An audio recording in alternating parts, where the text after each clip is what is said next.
حضرت ابو ہریرہ رضی اللہ عنہ راوی ہیں کہ اللہ کے رسول صلی اللہ علیہ وسلم نے ارشاد فرمایا، اللہ تعالیٰ فرماتے ہیں کہ میں اپنے بندے کے گمان کے قریب ہوں، جو وہ میرے بارے میں گمان رکھتا ہے میں ویسا ہی معاملہ کرتا ہوں۔ یعنی میں بندے کے ساتھ جو مجھ پر گمان رکھتا ہے، مثال کے طور پر اگر بندہ معافی کا گمان رکھتا ہے مجھ سے کہ میرا اللہ معاف کرے گا تو میں اس کو معاف کرتا ہوں، اور اگر وہ عذاب کا گمان رکھتا ہے نعوذ باللہ تو میں بھی پھر اس کو عذاب دیتا ہوں۔ جیسا آپ کا اللہ کے ساتھ گمان ہوگا ویسا ہی اللہ آپ کے ساتھ فیصلہ فرمائیں گے۔ اسی وجہ سے ایک بہت بڑے عالم ہیں، وہ فرماتے ہیں دیکھیں انسان کے گمان کی طاقت وہ جبرائیل علیہ السلام سے بھی، جبرائیل امین سے بھی زیادہ ہے اس اعتبار سے،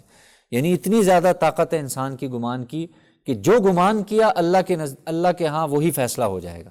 تو ہمیں بہرحال اللہ سے ہر وقت اچھا گمان رکھنا چاہیے، ہر اعتبار سے اچھا رکھنا چاہیے۔